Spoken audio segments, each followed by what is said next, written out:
Hey, before we get into today's episode, I want to let you know that we are doing a ton of stuff to make Pints with Aquinas more helpful to you.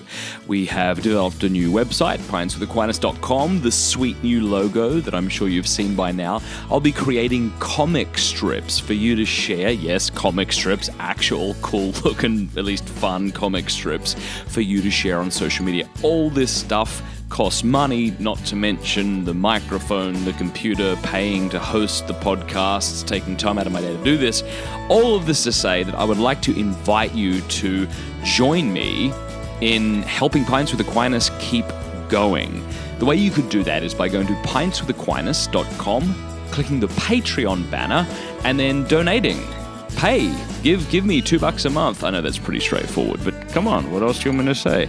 Give me $2 a month or $5 a month, whatever you can afford to help this show keep going. Sometimes people give for a month or two, then they drop out, and so we're always losing donors, so we always need new donors, and of course, the more we get, the more successful I think this podcast could be.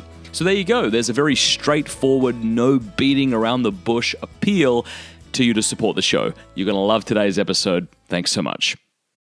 Welcome to Pints with Aquinas, episode 61. I'm Matt Fradd. Today we'll be joined around the bar table by Fr Ryan Mann to discuss 15 stories about St Thomas Aquinas that we totally hope are true.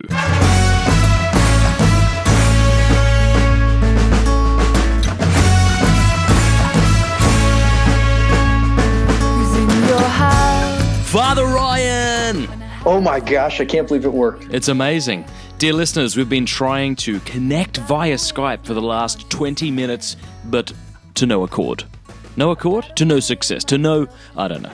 It wasn't working. It wasn't working. Today I am here with Father Ryan Mann to discuss stories about St Thomas Aquinas we hope are true. Exactly. Before we get into that, though, tell us a bit about yourself. I was very rude, didn't introduce you. That's all right. Father Ryan Mann. I'm for the Diocese of Cleveland. I was ordained 3 years ago, and I'm at a great parish here in Parma, Ohio, St. Charles Borromeo. So, I do. I didn't care for it myself. So that's why we've only had you once. We're not inviting you back. Yeah, no problem. And so tell us. Now you did your thesis on Bonaventure, correct? Yeah, so in our seminary, you have to you get invited to write a master's thesis for graduation from the academic portion, and I did mine on actually Pope Benedict's understanding of theology, and he was largely influenced by Saint Bonaventure. So because of that, Bonaventure became a part of the writings that I did as well. Okay, and this was your idea. You're the one who said to me, "Let's do a podcast on just stuff about Aquinas. We hope's true." So is that true? I think so. Really my idea? Okay, so dear listeners, what happened was I went to Father Ryan's parish in Ohio, and you pulled out that handheld espresso maker. Remember? Oh yeah, that was a great thing. Yeah, no electricity needed. Unreal. And I think we were sitting and chatting. That's how I remember it, but who knows? See, this is why we can't trust the Gospels. If you and I'm just joking. All right, so tell us. Okay, but you at least agreed to the idea. So why do you think it's going to be fun for us to discuss, stories about Aquinas we hope are true? Yeah, well, Mother Angelica from EWTN, she used to have this great phrase. She said, "There's a special place in purgatory for saint biographers." And like the idea that there was a strong, tradition within the tradition of, in order to really exemplify a saint's virtues and holiness, they would maybe tell like an embellished story, or they'd add some flair to a story. It doesn't to say they're not holy or supernatural or icons of Christ in our midst, but perhaps some of the historical details we can't really verify. We don't know, did it happen this way or didn't it? But either way, the story as a whole communicates something really beautiful and sometimes funny or joyful, but at the end of the day, at the depths of it, usually fairly inspiring, so that we can live out our own, humanity in an inspiring way. Right, and it's really easy to make up stories about saints. And to prove that, I've got something I just thought of. I want you and me to quickly think up of a random story that's not true, but we'll pretend it's true and it'll sound true. Ready? I'll do the first one. Okay. There was a time that St. Francis of Assisi was laying in bed and he took down the crucifix from his wall and he clung to it and said, "My Jesus, I love you." And another brother sleeping in the same cell as Francis heard Christ from the crucifix say to him, essentially, "I appreciate the sentiment, but there I am laying cold in the street. Go and serve me there." Doesn't that sound beautiful? I just totally made that up. Yeah, no, see, and that's exactly, you're like, oh, that would, of course, would happen. All right, you give us one. You give us one. Yeah, no, that's great. How about St. Catherine of Siena one day was mulling over the scripture text, and as people walked by, they would ask her questions and try speaking to her, and they couldn't distract her. And they realized it was because it wasn't just the scriptures, it was Christ himself that was instructing her, and she would never take her eyes off of her beloved. Oh, come on. That's brilliant. Yeah, not true at all. I have no idea if that happened. So how can these stories be detrimental to the rest of us, do you think? I mean, we can certainly learn from them, as you say, but what was Mother Angelica's point? Yeah, Mother Angelica's point is that what can happen is we begin to try to run away from or ignore our human experience, because experience can sometimes just seem so humdrum, just so normal, and I just was sluggish going to prayer today, but man, these saints would sing songs of joy as they ran to the chapel. And so we begin to take their emphasized or heightened stories in our everyday experience, and it can become discouraging. We can be thinking that there's no way grace is at work in my heart and my life. And so it becomes a block to our growth rather than actually what it's supposed to be, which is an inspiration. I heard somebody say that the bios of the saints, he analogized them to our Facebook profile and Instagram pages, right? Because on That's Instagram awesome. and Facebook, we just show the best side of ourselves. And, studies are showing that leads us to feel more anxious, more insecure, more, we find it less easy to be at peace with the life we have. And sometimes that's true of the saints, right? Like you hear these stories about when Padre Pio was 3, he heard someone blaspheme and cried and ran away. And I read that, I'm like, what a wimp. Suck it up. I don't really mean that. But yeah, it can be really discouraging because you look at our life and we're the unedited Facebook/Instagram page and we're like, bleh. Right. Or, and exactly like you're saying, you put the filter on the pictures and all that. These are a lot of saint stories are filtered stories. We filter it and we edited this or airbrushed this. And usually because we didn't want any of the saints' humanity, i.e. brokenness, to be shown. Yeah. Yeah. And actually there's a story of Thérèse of Lisieux in her autobiography. What's that called again? Story of a Soul. They actually edited her words on her deathbed out of the first manuscript. Did you know that? I didn't know. I think I had heard that, but I didn't know what it was. Yeah. This is funny. I'm about to explain this, and we're both going to be like, man, that must be true. But who knows? Maybe I'm wrong. No, but I did hear that she said things like the deepest, darkest plagues of atheism plague my soul. Or maybe she didn't use the term atheism, but just this fear that she was in a godless universe, right? And my understanding, and our listeners can correct me viciously if they want, is that was actually removed from the first edition of the book because it was so scandalous, but it's actually been placed in there, which is good. Which is why, Mother Teresa, what she wrote, her spiritual diaries was such a blessing. And it's so important to realize that just because these aren't historically accurate, it doesn't mean now, throw your hands up and I can't even trust saints anymore. Right. Obviously not. The truth is that if they are canonized by the church, they are living in the life of the Trinity, and they are interceding for us, and God can send them to us to inspire us and to draw us. So we want to trust them, but to realize with a good sense of humor that while the stories may not be exactly accurate, there's usually something in the story that is worthy of our contemplation or our time. All right, well, let's begin to go through these. How about we do them one at a time? I'll throw one at you, you throw one at me, and we'll say why we like them and hope they're true. Okay, sounds good. You go first. All right, so number 1, I hope St Thomas Aquinas was fat.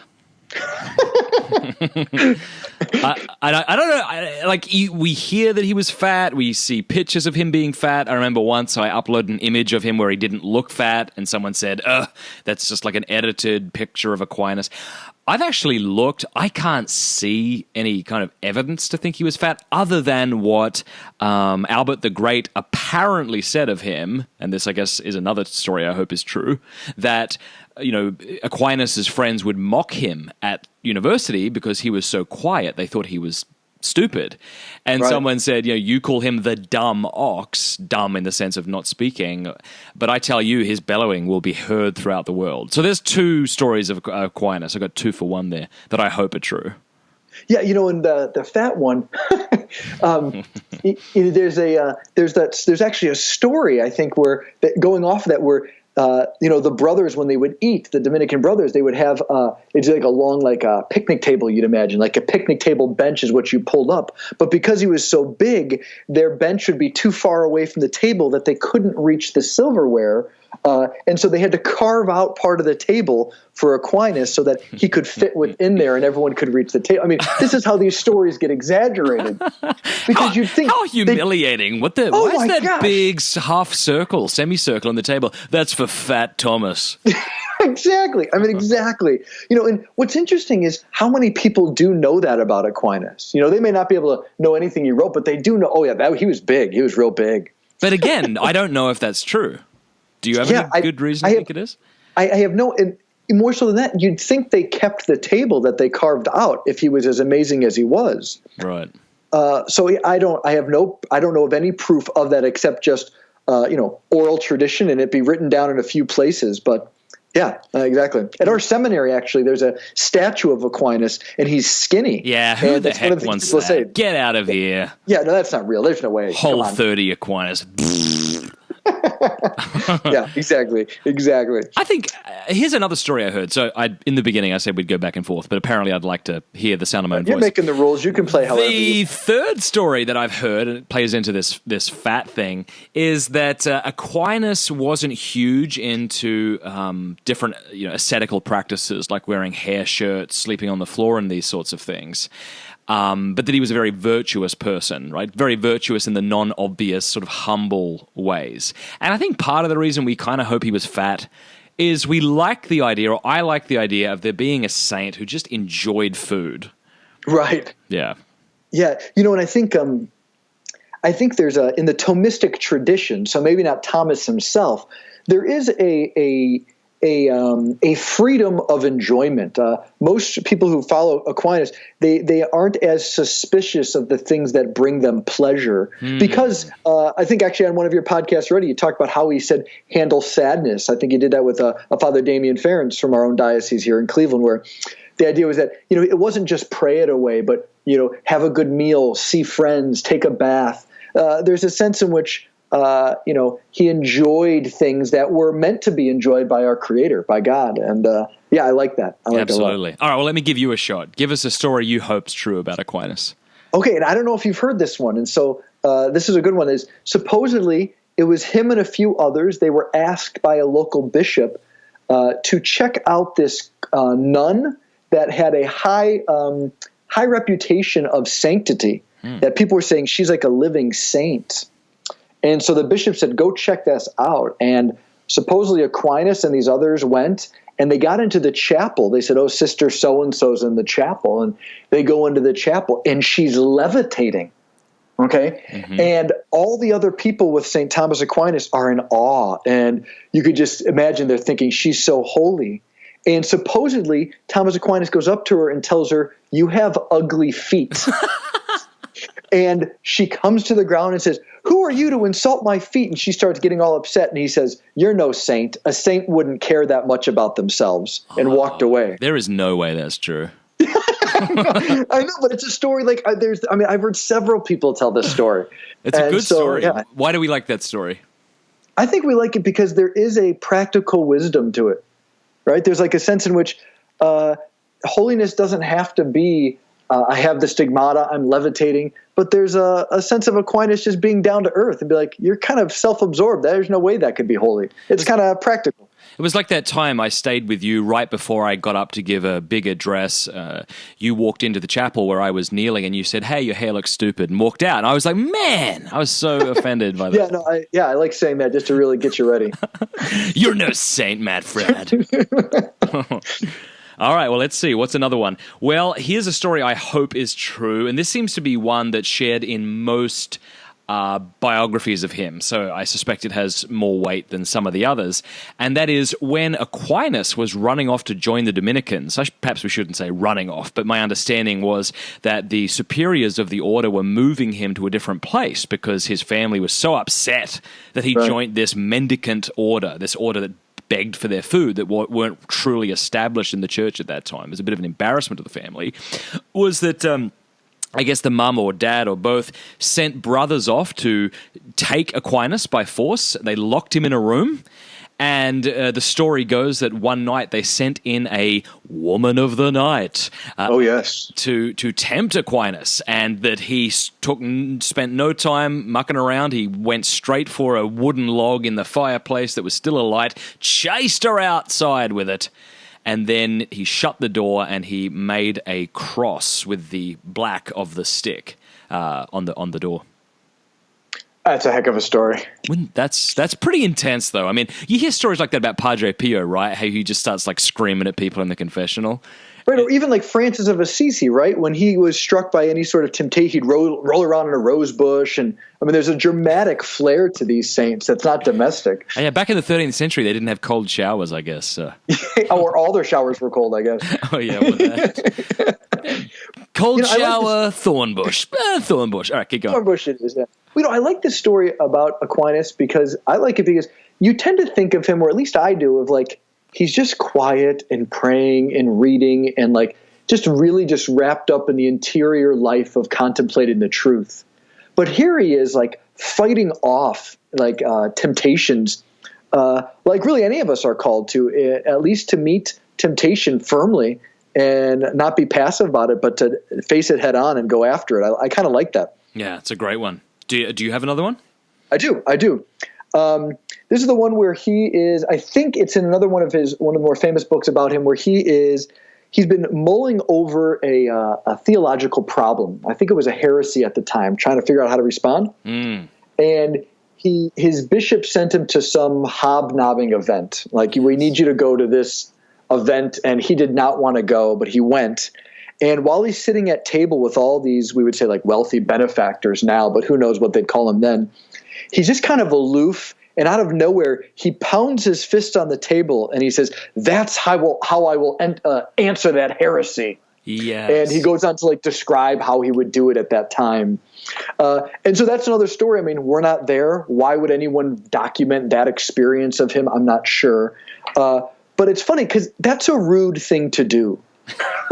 You're a guest. It'd be like going to a Legatus event, right? Yeah. With all these like beautiful, wealthy Catholics, not talking to anyone at the table, not eating the bread and butter, and then at one point just slamming your fist down. Yeah, like you're not present to them. Clearly, like imagine someone was telling him a story about his niece. He clearly wasn't listening to the story about the niece. He just pounded his fist and said, "I figured out how to answer that heretic." Yeah. Well, okay, good for you. My niece mattered. I mean, it's kind of funny because, saints... they're not, I mean, I like to think I'm good in social settings, but saints maybe aren't. Maybe that's you don't fit within the social conventions of the time. I don't know. Yeah, especially if you can't fit into the table, right? I mean, did they cut a bit out of the table for this event? Who knows? Yeah, good point. Yeah, good point. And, but I think it does show his love of truth, certainly, that he was always attending to these things. I think a lot of people suspect that Aquinas was like a big brain on a stick, sort of like Aristotle on steroids. So this next story that I've heard, I really hope is true. And that's that Aquinas would sometimes rest his head against the tabernacle and weep because he so desperately wanted to understand the mystery of the Holy Eucharist, the mystery of the Incarnation. Have you heard that? I did. I've heard even in addition to that when he had a theological problem, he would run to the tabernacle and beg for light, for understanding. And I think someone tells that story quite a bit about when he wrote his the last part of the Summa. I think it's on the Eucharist or something of the sort, which it never got finished. He put it before the tabernacle and saying, this is it.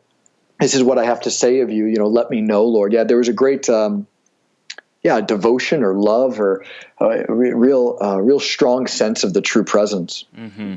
Yeah, I think it's beautiful too, because I think too often those of us who love Aquinas, we might pride ourselves on being, intellectual, not Sure. like those charismatic people or those people who get all emotional at prayer. No. This is all practical, heady stuff. But here we have Aquinas whose head is not just moved, but his heart is moved also. And I think those of us who tend to be more attracted to the intellectual side of the faith can learn a lot from that. I think so. And that actually combines with another story I had, which was the story goes that as soon as he was done celebrating Mass, he would immediately run to concelebrate Mass again with another priest. Now, there was a little difference back then of the kind of Mass, like the structure and things, obviously, but nonetheless, there was he so understood by faith what was happening at that Mass. That's where he wanted to be. And what I love about that is kind of what you said is, our faith is amazing to think about, and it has to be thought about. But it's more amazing to participate or to live it and celebrate it. And that happens at the Mass. And, when people don't go to Mass on Sundays and this and that, obviously the church has the teaching of if it's intentional, mortal sin and things like that. But there's only a negative, a strong no, because of what's going on there that you could participate in. And Aquinas understood that he not only didn't want to miss that, he would be around it 1, 2, I'm assuming, according to this story, it sounds like even 3 times he'd want to be present at that offering at the Mass and the presence as that miracle takes place. And it's a beautiful thing. Thank you. Yeah. All right, your turn. All right. This happens, you mentioned Bonaventure earlier, who I love, and the story gives a pat on the back to all those who love Bonaventure. So, St. Bonaventure and St. Thomas Aquinas were teaching at the same university, which, talk about the primo school to go to, okay? And they were walking down the hallway together, and Aquinas always admired the charity that exuded out of Bonaventure. And one day they're walking, and Thomas Aquinas looked at Bonaventure and says, "Where did you get such love from?" And Bonaventure didn't even answer him, just pointed at a crucifix and then kept walking. And what I like about the story as far as Aquinas goes, though, is that how many times do you have a colleague or someone who's doing the same work as you, and there's a rivalry, or comparing? You don't want to reveal you don't know or you need help.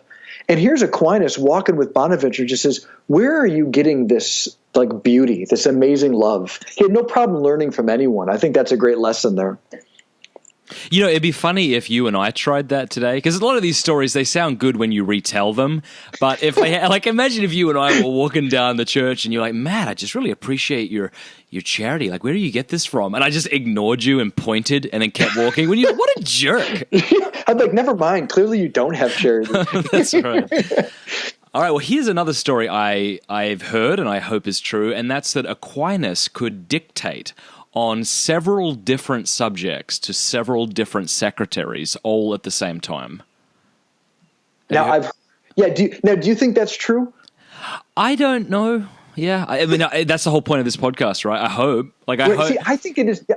I think that one is true because I've heard the same thing about Beethoven, that Beethoven would write several pieces of music at once by dictating to scribes what was going on. Wow. So yeah. I think some people are so advanced. I don't know. Yeah. When I've heard it, it was 3 or 4 secretaries at once, from, wow. about different topics. And here's, I think, the insight, or at least something I've been thinking about in regards to this, is that, sometimes people say, "Gee, imagine if Aquinas had the internet." Just imagine how much more he could have done. But I don't think that's true. It's almost like you need an iron will and, this ability to be hyper-focused in order to not start watching Stephen Colbert and cat videos, No, exactly. Yeah, I think there's something very true about that, we tend to pride ourselves on doing multiple things at once, right? Oh, he's a multitasker, or she, but I think it's really true that it takes much more skill to fully attend to one thing at a time. Yeah. And I think that probably that's an interesting point about Aquinas then, is that, perhaps the one thing he was attending to is the mystery of God, but as he communicates that, it's answering a couple different questions. That may be happening for him, but that's why these stories are so amazing. Yeah, and I think this can teach us something as those of us who want to try to be intellectuals and who love the intellectual life, is not to distract ourselves, not to place ourselves in a position where we have a million different windows open, we're studying like 3 different things at once, but rather to throw ourselves into one thing wholeheartedly. For this reason, I have had my wife delete my Safari, Chrome, Twitter, Instagram, Facebook apps off of my phone. Not because I think I'm going to look at pornography. I wouldn't do that. God willing, even if I had the apps. But the reason is it just distracts me. And so now, when I'm out for coffee or something, there's actually no option to pull up a distracting app while I'm with someone. And I found that really helpful. I want to echo that I actually, on my smartphone, I had my friends, my priest friends, get rid of the internet completely on my phone. Wow. So the reason being is I couldn't justify anymore why I would look at anything on the internet with my phone when a couple years ago I didn't have that and it was fine.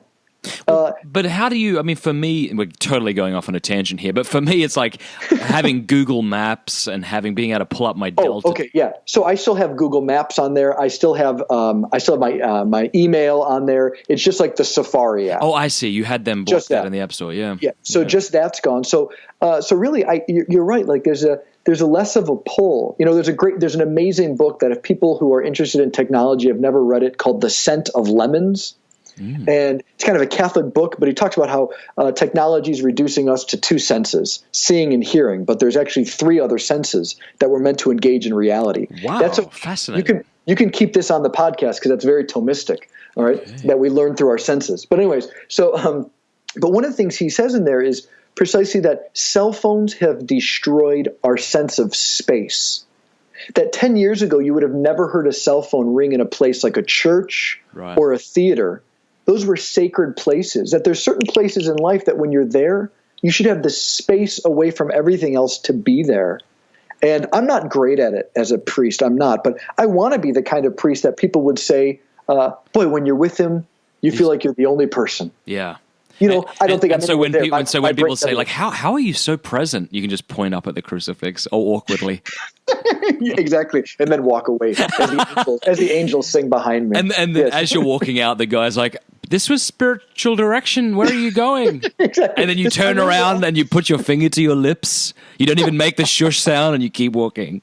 That's great. I like that. I'm going to try that next time. Yeah, I remember seeing in certain cafes, you would have these signs that would say no cell phones. Like, so even there, like this was a sense of this is at least a reverent place where we should kind of be together to eat, to chat. And now there's coffee shops that say things like there's no Wi-Fi, talk to each other. Yeah. I mean, it's an interesting revolution that's happening in a reverse direction. There's some great Catholic books out recently, Strangers in a Strange Land, Archbishop Chaput, and some other ones that talking about how when you're in a technological time, everything is about the next big thing. But the Catholic worldview is that the end is to rest in union with God. So progress and technology tell us what's next. But the Catholic worldview is that the goal isn't to ask what's next. It's really what's God doing and attending to God. Amen. And to be able to rest in him, which is what Aquinas says is the highest form of truth. The highest form of the human being is to contemplate the truth, which is God. It's not doing or producing, but to contemplate. Wow, beautiful. That's awesome. All right, I think I've got about 2 or 3 more in my head about Aquinas. Here's one that I know isn't true, but gets thrown around a lot on the internet. And I've actually even heard Peter Kraft say this, and it's saying that a cure for sadness is a hot bath, a good night's sleep, and a big glass of red wine.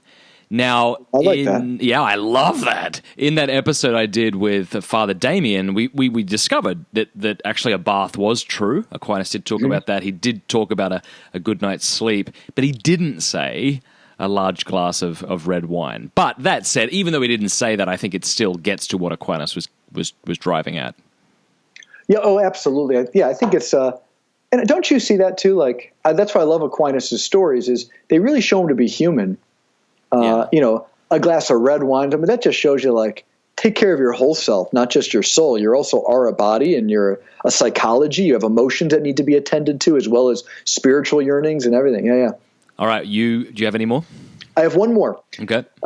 So I believe this one, I forget who tells the story, but supposedly Thomas Aquinas had such great insights into the epistles of St. Paul and even to Peter's writings in the New Testament, that when confronted and saying, how do you know so much about these?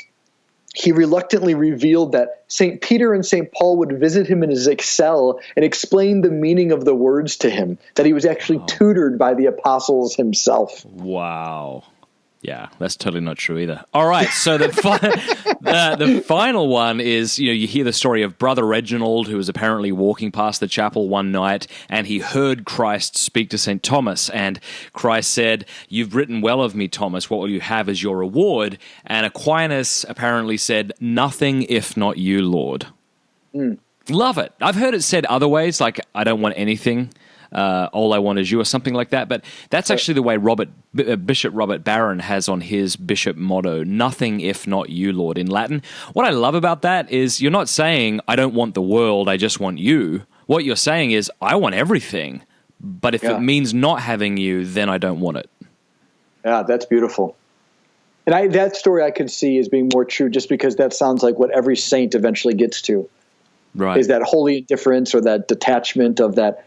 It's not that, a glass of red wine or a bath or friends are bad, but if to have those means I'd be separating myself from Jesus right now, I don't want those. Yeah. I want Jesus first. And absolutely. Amen. Well, this has been really fun. I think we came up with like 15 or so stories there. Yeah, not too bad, huh? Very good. Yeah, that was good. Well, hey, as we wrap up today, do you want people to follow you somewhere? Do you blog somewhere? I don't know. What do you do? I don't really blog or anything, but just follow Matt Fred. He does great stuff. Follow your friend, Father Damien Ference. Oh, yeah, and Father Damien Ference, he does. He writes a lot of things and has Instagram and all those great stuff. All right, so I'm going to ask you a question. I need you to answer really appropriately. Wow, Father, I mean, you don't have Facebook or you don't blog. How are you so humble? Father? Must be pointing at a crucifix. That's all the time we have this week for Pints with Aquinas. Hope you loved the show. Huge thanks to everyone who is supporting Pints with Aquinas on Patreon, and for those of you who, after listening to this episode, have decided it's such a great show that you're going to start doing that as well. Someone pointed out to me that the other day I said if you give $2 a month to Pints with Aquinas, that amounts to $12 a year. Apparently I'm terrible at math. Should have said 24, so thanks for correcting me. It's one of the beautiful things about having a podcast. Everyone on Twitter tells you what an idiot you are. All right, guys, God bless you, and we will chat next week.